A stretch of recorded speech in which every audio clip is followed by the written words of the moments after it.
All right, so it is week 1, day 3. I'm going to basically review everything we've done so far, just to give everyone an idea, because I know that for some people, day 1 and day 2 were completely over your head, and you just kind of want a nice, easy review. So over the next hour, we're going to do a review of almost everything we've covered thus far, and then we're going to do factorial and or linear search, however far I can get in that first hour. So the first day, all we did was we just set up your machines, and everything should have not made any sort of sense unless you have previous experience. If it makes sense to you, great. If it doesn't make any sense to you, that's also okay. We just wanted to spend a little bit of time on the first day to set up your machines for the rest of the course. You never have to worry about that ever again, as long as you were able to follow along and ask questions. My general recommendation is that in the case that you ever don't know what's going on, you're not the only person. And I know there are some people here who it seems like they've done software engineering before, and with others they definitely have not. But you're not the only person with that question. So please stop me at any time if you have those types of questions. Then we talked about the IDE, which stands for what? All right, cool. So you can memorize acronyms, but what does an integrated development environment actually mean? Allows you to a place to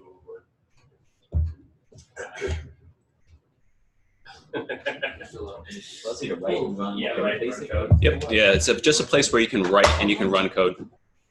So we're gonna be writing and running code from a program called VS Code. It is one of the more popular text editors in the industry. So we figure we just train you up in the tools that they use here. All right, so it looks like I can write code at the very top here, and this weird thing at the bottom, I don't know what this is. Can someone tell me what a terminal is? It's input and output into the actual system. Yeah, it's just another way. It's a non-GUI, which stands for graphical user interface. So a graphical user interface is anything you can double click on. So the fact that I can click on File, press Open, and press Save, this is all graphical user interface. Whenever you're interacting with your computer in a regular way, you're using the GUI. The way that you interact with your computer in a non-GUI way is through the terminal right over here. Now you'll notice while I can still highlight things over here, I can't really like double click into applications. I can't drag and drop things. I have to do everything through the text, through the actual keyboard right over here. This is important when we get to things like Amazon Web Services, because while I can manipulate my computer right over here right now because it's in front of me, I can't control something that's in like Arlington, Virginia, and I need to like bring up a service in one of their data centers over there. So this is just another way to interact with my computer. They expect you to know this on day 1. It's kind of one of those things where in order to be a teacher, in order to teach here, you have to know how to speak English. So I'm not going to ask someone who doesn't know how to speak English to come teach this particular class. Same thing over here. When you are trying to become a software engineer, the fact that you know how to do stuff over here is, while it's cool, it's unfortunately just a prerequisite just to get in. So I write up code up here. I'm going to execute it down over here. So we got our text editor up at the very top, and we have the terminal down over here. We're going to review some of these commands in just a bit. And then yesterday, I think we probably got into a little bit of Git and GitHub, if I'm not mistaken. All right, I'll go with John because that's the name that I remember, diagonal from me. John, tell me a little bit about what Git and GitHub are and what the differences are. GitHub is basically like a version control on, well, it's actually just a server where you can have your code in. Okay. And Git is like local machine. It's like a version control. Okay. There. Explain that to me like I'm 5. So there's like a main branch, and you can branch off. You could have another branch where you manipulate your code in. Version control like I'm 5. What does version control mean? Okay. So like you have version 1, and then an updated version. Yep. Will be version 2. Yep. Updated version 3, and then you can always revert back to version 1 if you want to. Pretty much, yeah. So version control is so Git is version control software. And what that means is, like, let's take a look at the curriculum calendar. This should be on the first day of your curriculum. It keeps track of different versions of your software at different points in time. So I can click on this, and the last edit to this was 2 days ago. They have Google keeps a version history, and there's different version controls in the case that, you know, let's say Tom or Noah gets really upset and they're like, I hate everything about Code Platoon, and I'm going to delete all the stuff over here for the curriculum calendar. Now, if I didn't have any version control system, I'm SOL because I just don't have any old versions to back up to. But you can kind of take a look over here that I have different versions of the curriculum calendar at different points in time. So the most recent one I updated on Monday. Last time I updated it before then. This is what it looked like on December 15th. It looks a little bit different. And if you scroll all the way down to November 6, 26, oh God, that's a long time ago. This is when I first started this. It looks somewhat similar, but we were teaching Ruby at the particular time. There's no extra sheets down at the bottom, but I do keep track of different versions of my software at any time. That's automatically given to me by Google over here, and you're manually doing it inside of Git. So if you take a look inside of the curriculum right over here, there are 588 commits, meaning at 588 points in the past, I have touched this and made updates in some particular way. So I can always go back over here. You can kind of see I made a commit 22 hours ago. Remind me of your name again. Beck. Okay, so Beck made some changes. He saw that there was an issue, opened what's called a pull request. And this is another version that I've kept track of in different parts of time. What is GitHub? Explain that to me one more time, John. Basically a server where you can store all your code. Yep, it's just basically, you can kind of think of GitHub as more or less like a Dropbox for all of your Git repositories. So you have a folder, you have some sort of a project, you can use version control, you can use Git on it, so you can kind of keep track of what your software looks like at different points in time. And then when you can just push it, it's up here on actual GitHub. GitHub is not the only place where you can host Git repositories. There's another place called Bitbucket. This is also fairly popular. And then there's another one called GitLab. These are the big three players at the current moment. If you want to work for any of these companies, they're all remote first, which is really nice. Anybody have any questions about remote working that I can answer? Otherwise, I'm just going to go off on a monologue. I'm going to go off a monologue then. All right, so when it comes to remote working, I would not recommend it for your very first job. It's not to say that it can't be done, but it's extraordinarily difficult to do. Being that you're brand new, you don't have a lot of experience, and you probably need someone sitting closer by to you in order to be really successful at this. But it is cool. You do get paid based on where you are. It's not like you get paid San Francisco salaries. Some places do that, where you get paid San Francisco salaries, but you can live anywhere you want. Most of the companies like Bitbucket and GitLab, because they have people all over the world, they're going to basically give you top end of wherever city you're currently living in, which saves them money overall, because if you're living in North Dakota or something, there's a lower cost of living than if you were living in the Bay Area. Does it mean that you have a higher chance of being hired if you're middle of Kansas, because they might see you as a way to save them money by hiring you? It is a perk. So again, the question just for remotes, in the case that you didn't hear it, is if I were to live in a lower cost of living area, would it benefit my chances? And I would say it's a factor at the very end. Okay. So it's you don't want the cart to chase the horse. I think that's the saying. You don't want to move to a place that's lower cost of living where you have less access to other technology jobs because you think you're going to get there's a higher likelihood of getting into a remote company. So I would say live where you want to live and then work where you want to work. John, you said sitting next to someone. Yep. You know, that first gig is the kind of what you're going to be missing out on. Is there anything else that we can do to kind of prepare for that, like be more suited for a remote role earlier on? Remote work is so. Outside of experience of a mentor. I would say let's talk about that a little bit later. Sure. I do want to keep pushing on this, but that's a great question. I do want to get to that, but just not right now. If you haven't already done so, at some point today, go to your main page, so github.com/whatever your username is, and please choose something that is professional. We are all starting off here right now, so if you don't have a huge Git history, but start off with something that's professional, because this will chase you around the rest of your career. So yeah, you just want something professional. If you haven't done so already, On the right side, there's a thing that says contribution settings. You want to click that, and you want to turn on private contributions. This allows you to have like more of like a Git history. It allows you to have like a longer history. You can basically see over here, if I go to incognito, if a recruiter's taking a look at saying, oh, is Jonathan applied to my company, he applied to Google, is he like actually active on GitHub? Okay, it looks like this person has 6 years of Git experience. If I click in the middle of 2015, I'll go, it looks like they wrote code at. This is like the proof that I wrote code for over the past 6 years. And if I click on this right over here, it says 3 contributions made in private repositories. So I do get credit for that. These little green dots, you want as many of those green dots as you possibly can. Otherwise, it looks like you're not doing anything. I'm gonna make fun of Rod because he's on the phone right now. But if I go to Rod Levy over here, you can see that even though Rod's had a GitHub account since 2012, he has written no code.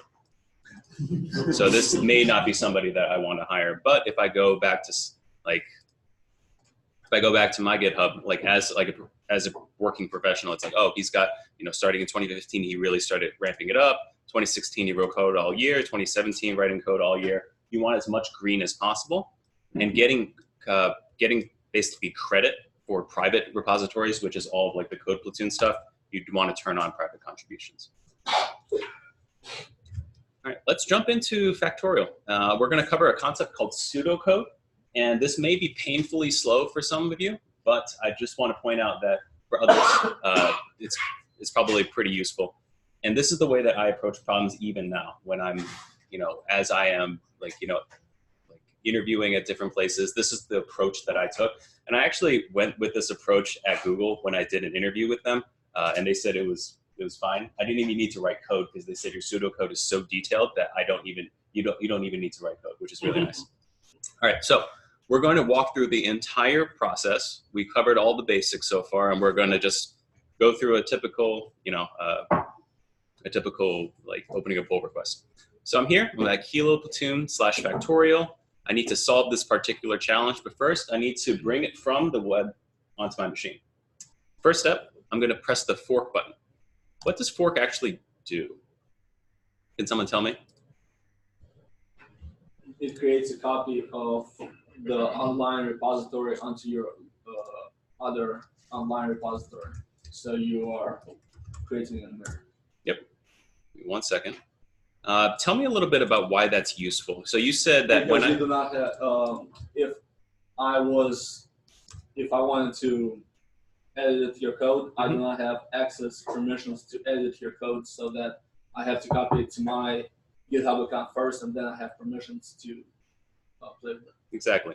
So forking, I'm just going to press this fork button right over here, and I'm going to fork to my jyoung217, a particular account. What this is doing, you can kind of see this cute little, photocopy thing. It's basically saying I'm forking Kilo Platoon Factorial into jyoung217 Factorial. I'm making a photocopy of it, so I'm not altering the original. So the way that I liken this is, imagine that you were in some remote part of the world, and you found the original holy text, whatever holy text that is for you, or I don't. Yeah. Let's say you found like the original holy text. Would you write directly on the paper or the papyrus or whatever they use? Probably not. If you wanted to make any sort of edits, you'd likely make a photocopy it and then make your annotations. And that's what we're doing here. We're forking it over from the original. So I've made a photocopy it, and I can F with this however I want, and it won't affect the original. So you can see now it lives at jyoung217 /Factorial instead of Kilo Platoon /Factorial. And it's still living on the web. So it's still on GitHub. It's not on my particular machine yet. So tell me what I have to do next. It's living on github.com, but I want to bring it down into my machine. Oh, you have to do clone and download. Okay. So I have clone or download, and then what do I do? You want to copy that. I want to copy this link. All right. So I've got this link. I'm back over here inside my text editor. I want to, I don't know, how do we bring it down to my computer? Walk me through this process. If you don't know, it's okay. Git clone. Go to the next one. You use the command clone. Git clone. All right. But right now, let's say I want to. Where am I right now? I'm not on my desktop. How do I know where I am? Is there a particular command that I run? to know where I am within my terminal. PWD. PWD, which stands for Print Working Directory. This is where I am right now. Luckily, the way that we've set it up on the first day, it already gives you the path for us. So I'm at /users/jyoung. I want to list out everything using ls, and I want to go to my desktop. So let's go into cd, which stands for change directory. I'm going to go to change directory into the desktop. All right, if I list out everything, it looks like this is what I expect to see: code, platoon, curriculum, curriculum copy, and personal. And the command that someone said was git clone and then paste the link. Whenever you see the word git inside of the terminal, it's a git command. Pretty simple. So git clone and then this thing. So git basically tells your computer, hey, this is a git command that I'm about to run. Clone means to download, and I'm downloading this particular code that lives at github.com, and I'm bringing it down into my machine. You'll see that when I listed everything before, there was no Factorial. And now when I list everything out again, Factorial is right over there. I'm going to change into Factorial real quick, and I'm going to open the whole thing inside of this current VS Code window using code. Guess what? When you prepend everything with Git, it's a Git command. When you prepend anything with code, it's a VS Code command. Code-r space dot means I'm going to open this current directory, this dot right over here, inside of this current window. You had a question? I noticed when you clone the Git file, it created its own folder. Yep. Is that always going to be the case? Always going to be the case. All right. Yes. All right. Let's go to factorial.js and then the factorial spec over here. And let's read through this together. So in this exercise, we're going to create a function. It's going to take a number parameter and return the factorial of it, okay? So it's very specific definition. So if I take a look over here, the factorial of 4 is 24 because it's 4 times 3 times 2 times 1. Now this is pretty simple, but basically my thought process is before I do anything, I want to write out very, very detailed pseudocode. And what I mean by that is I want literally every single step written out before I actually write any sort of code. The more time that you spend writing pseudocode, the less time you actually spend writing actual code.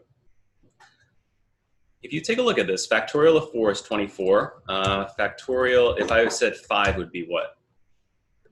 120. So your brain jumped really quick to get that particular answer. And that's the good part about human brains is that we're a lot smarter than computers, but we're a lot slower than computers. So computers are really dumb. They don't know what to do unless you tell them what to do, but they're a lot faster than you are. Human brains are really smart. They can, if I gave you the factorial of 3, you can figure that one out pretty much in your head right away. But there were steps that your brain took to get there. It just took like basically microseconds to get there. What are the steps that your brain took to get there? Tell me, like, how do you know that this is 120? 5 times 4, and then took that times 3. 5 times 4 times 3 times 2 times 1. So you know in your head that the formula for this is I started at a particular number and I just multiply every number underneath that until what condition? So you meet 1. So you meet 1. Okay. So let's write out some of this. So you said given a number, multiply that number all the way down to 1. So this kind of makes sense, like when I'm writing it out, but it's like if I had to give this set of instructions to the computer, the computer doesn't really know what to do. So I need to be as certain as possible when I'm doing this. So the way that I write this is I would say, step number 1, create a function called factorial. What I generally do is I capitalize all the things that I know are more or less like codey type of like keywords. So create a function called factorial. Simple. All right, factorial takes an argument, no. From there, I'm going to, so factorial of 4 is 4 times 3 times 2 times 1. And then we know that anything times 1 is going to be equal to itself, right? So maybe I'll create an output variable and set it to 1. Does that make sense? Because I know I'm going to have to create an output, something I have to return out to the particular machine. So I'm just going to set that equal to 1 to take care of this bottom thing right over here. All right. I know that I'm going to start at a particular number and I'm going down. Is there a particular programming concept where I start at something and I keep decreasing? And minus minus. And minus minus it, but larger, what's like the general concept called? If I'm doing something over and over again. It's looping or Iteration, looping. All right, I don't know how to do that. I'm going to say create a loop that starts at num and ends at 1. And then I'm going to basically multiply output by that number. And at the very end, I'm going to return the output. Now, this is where we started. Given a number, multiply that number all the way down to 1. And these are the steps that we're taking along the way. So number 1, create a function called factorial. Okay, that makes sense. Factorial takes an argument called number, create an output variable and set it to 1. These are all like very, very clear, easy steps to take. Create a loop that starts at num and ends at 1.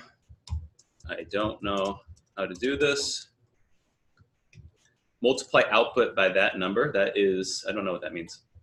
By that number.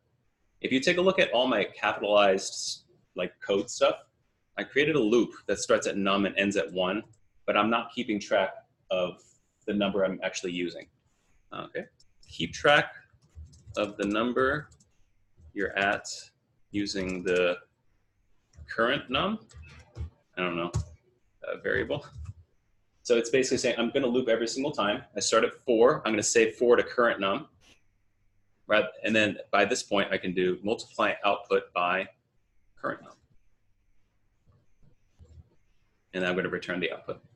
I want to be as specific as possible because I'm going to take each one of these steps and I'm going to actually translate this into actual code. Does this process more or less make sense?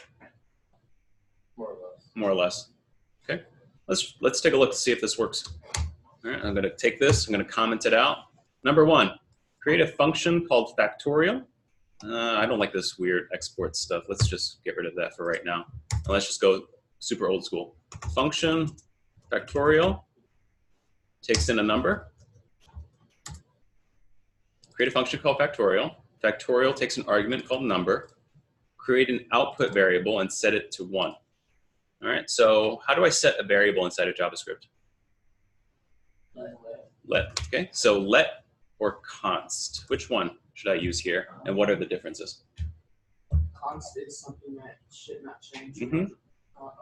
Program, and let is a variable that can change. Yep, so we basically are saying let and const. These two are, let's say it's let output equal 1 or const output is equal to 1.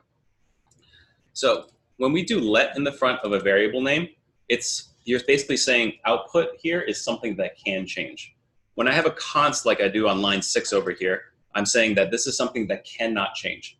So which one of these do you think we should use? Because we're going to be multiplying stuff against output here. Probably let. So we're going to set let output equal to 1. So we've just solved 1, 2, and 3 in succession pretty quickly. Create a function called factorial. Factorial takes an argument called num. Create an output variable and set it to 1. And create a loop that starts at num and ends at 1. Keep track of the no. Oh my gosh. Okay, so this is where everything actually starts. Create a loop that starts at number and ends at 1. Don't know how to do that, so I'm going to jump over to Google and say loop in JavaScript. All right, so it looks like there's something called W3 schools. This is basically your source of truth right over here. W3 schools writes all the protocols for the web and basically keeps track of all of like the official documentation for JavaScript and all the big languages. So I'm going to click on this. Okay, JavaScript for loop. Loops are handy if I want to run the same code over and over again. instead of writing all of this, I can say var I for I equals 0, r I is less than cars.length I plus plus. I'm just going to keep track of this for now. I'm going to grab this whole thing and paste it here. Quick question. Yep. Why did you choose let instead of var? Why did I choose let instead of var? Both of them will work. So basically, let and const was upgraded in 2015 with ES6, ECMAScript 6. So it was like the first major release of major upgrade to JavaScript that they made in a long time. So var output equal 1 is the same thing as let or const. The issue with var is that it has what's called global scope. So once I update it here, it's updated everywhere. Let and const binds it to the context that it's currently in, which means that it's only going to affect output within the context of the factorial method. Var output, I'm pretty sure, I'm not positive on this one, will affect things on the outside as well. Okay. Thank you. Yep. All right, so let's say that we did 1, 2, and 3, and we're on number 4 right here. Create a loop that starts at num and ends at 1. So let's say for let current num equal num. It's going to end at 1. I is greater than 1. I minus minus. The way that these particular loops work is that they have 3 things that are built in. We have the for loop, basically saying this is a type of loop. This is my starting condition, semicolon, this is my ending condition, and this is what's happening every single time. So what I've got here is I've got a for loop. I'm saying I'm going to start with this condition where current number is equal to, this is wrong.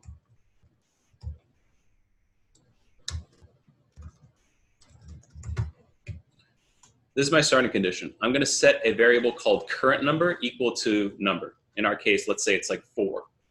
I'm going to say this is my ending condition. As long as current number is greater than 1, I'm just going to keep going. And this is what's happening every time. I'm decrementing by 1 each time. And I'm going to multiply the output by the current num and return the output. I think that's pretty simple. Let's just do that.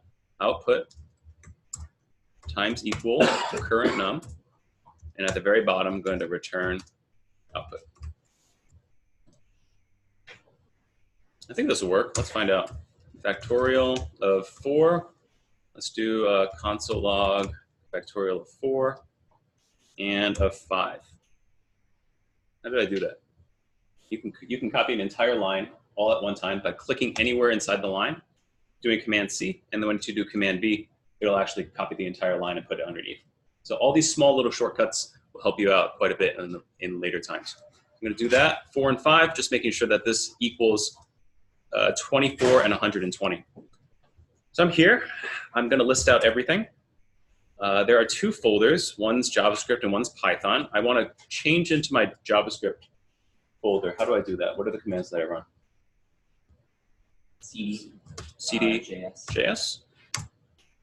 List out everything again. And I'm inside of Factorial JS. Now, I want to run just the JavaScript file itself. What is the command? So we have Git for all the Git commands. We have code for all the VS Code commands. How do I run JavaScript files? What is the command that I prepend with? Node factorial.js. Right? And we do have 24 and 120, which is really nice. Now, I'm going to grab all of this. I'm going to cut it. I'm going to paste it back over here, and I'm going to test my actual code itself. Let's uncomment this, uncomment this. Some of you may be wondering what exports is. So when I want to bring in this particular method called factorial from this particular file, I have to add this exports at the very top. So basically what's happening here is I'm wrapping the entire file, factorial.js, and saying, I'm going to create an object called, it's essentially doing this, exports equals factorial, and the value of that is some function. What this is doing is it's creating a giant object. There's a key called factorial, and the value of that is some function, which I'm defining right over here. This allows me, all this to say, this allows me to take the contents of factorial.js and bring it inside of factorial spec.js. At the very top, it says require factorial. And then I'm going to call factorial for 8, 18, and 45. I think this will blow up because it becomes scientific notation. So let's do node factorial spec.js. And you'll notice that I'm actually not typing very much. So I'm just going to type the letter F, press tab, and then it will the computer will automatically fill in stuff for me. But right now, it doesn't fill out everything like .js because there are 2 places where it can go. It can go into factorial.js or factorial spec.js. So I did factorial, press tab, and I press S, and I press tab again, and it auto-populates the rest for me. All right, I got true, true, and false because this becomes some sort of scientific notation. Yeah, I could try to figure this one out right now, but I think we're doing okay. Are there questions on the process that I've had so far for factorial? I noticed that you wrote, I don't know how to do this Yeah. in your pseudocode. Is that kind of like a cue to later, like, I gotta go Google look it, yeah, something up? Okay. pretty much. I remember IntelliJ had a thing where you could you can write notes like get back to a certain section later and highlight it in green. Does VS Code have? They have something, if you type to do, then it will highlight that for you. Okay, so it is the same. Yeah. We are doing okay on time, though I do sense a little low energy in the room. We're going to push through. We're going to do one more challenge, and then we'll take a break for 10 minutes. So, How do you copy the line again? What's that? How do you copy the line again? How do I copy the line again? That's a great question. So let's say I want to like copy line 2. So I'm just going to click anywhere on line 2. You'll notice I'm actually not highlighting anything. It's just automatically highlighting. I'm just going to click right there. I'm just going to do Command C. That copies the entire line for me. Command V will paste the entire line for me. Thanks. Yep. All right. So I noticed that I am here. I've made some changes, and I want to push this from where I'm at right now. I'm currently on my machine, and I want to push it up to the web. Usually I can just press the upload button, but it's not that easy over here. You'll notice that I'm on the master branch, which is something we do want to avoid. The master branch is basically saying like, this is the one source of truth, and I don't want to do that quite yet. So I'm going to do git checkout. Remember, I do have that git first command, git checkout -b. I'm going to call this John's solution for kilo platoon. And you'll notice that it changed from master branch right over here. Let me clear real quick. It changed from master branch into John's solution per kilo. How do I check the status of everything that I've done so far? Git status. Git status. Again, anything that's a git command, we prepend with git. And the way that I try to explain this is, imagine that you're packing a care package for somebody. So right now you've got the box, you're putting a bunch of stuff in, you're taking a bunch of stuff out. Like you can do whatever you want at this particular point. But let's say that this is the current status. You've changed JS/factorial. You've changed this particular file found inside of the JavaScript folder called factorial.js. I've made some sort of changes. You'll notice that they're also red. Let's say that I'm ready to like put something inside the box and I'm ready to like put my seal of approval in it. So how do I add something to the box of the care package that I'm about to send out? Git space add space period. Git space add space period gives me everything. Which is fine for right now because I only have one. What's that? Nope. It is still git add, but git add dot specifically will add everything that's been changed, which is okay because there's only one file that's been changed right now, but I want to be specific because later down the road, even though you're only altering one thing right now, soon you're going to be altering 5, 10, 15 files in a go. And then if you do git add dot, it'll add everything, and then you have to undo everything if you didn't want to add everything. So I want to be very specific with what I want to add. So I'm going to do git add, but I'm going to specify exactly what I want. js/factorial.js.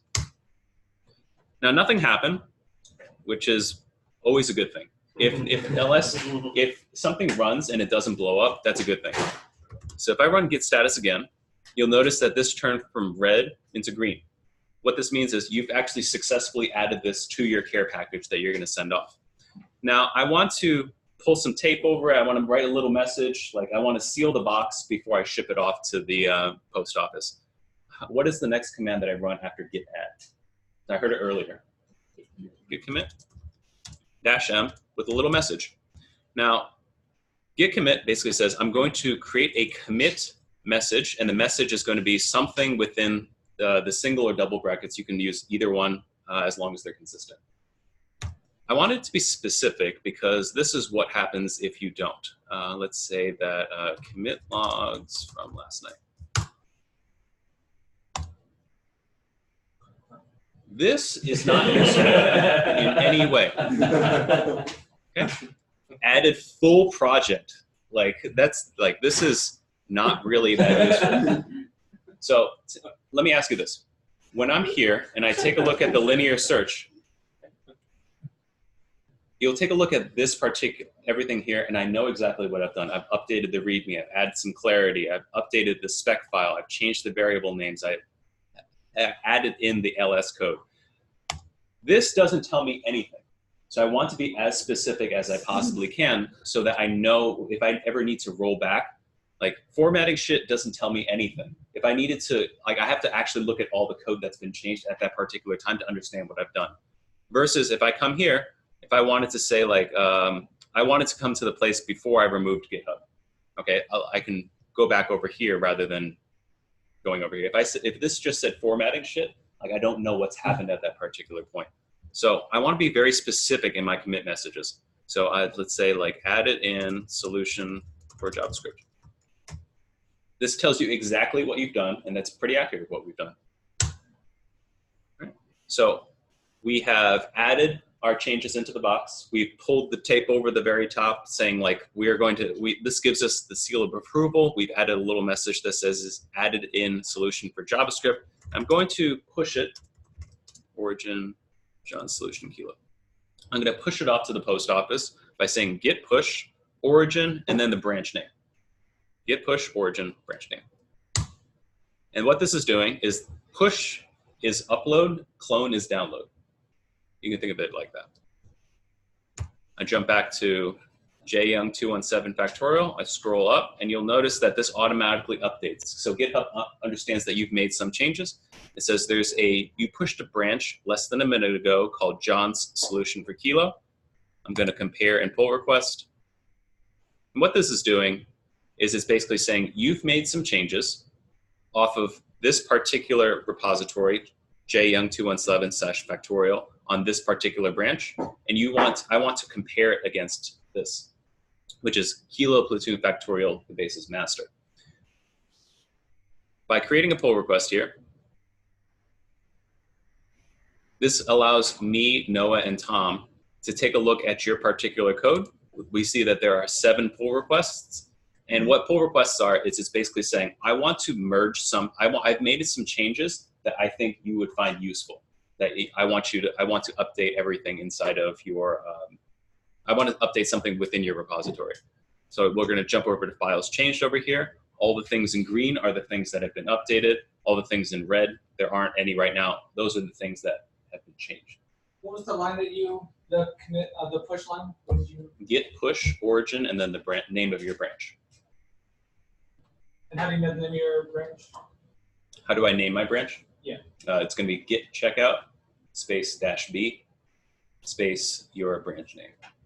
And we'll do this again in 10 minutes because I'm tired when we go into linear search. Is there any other time where you would use something besides origin when you pushed it?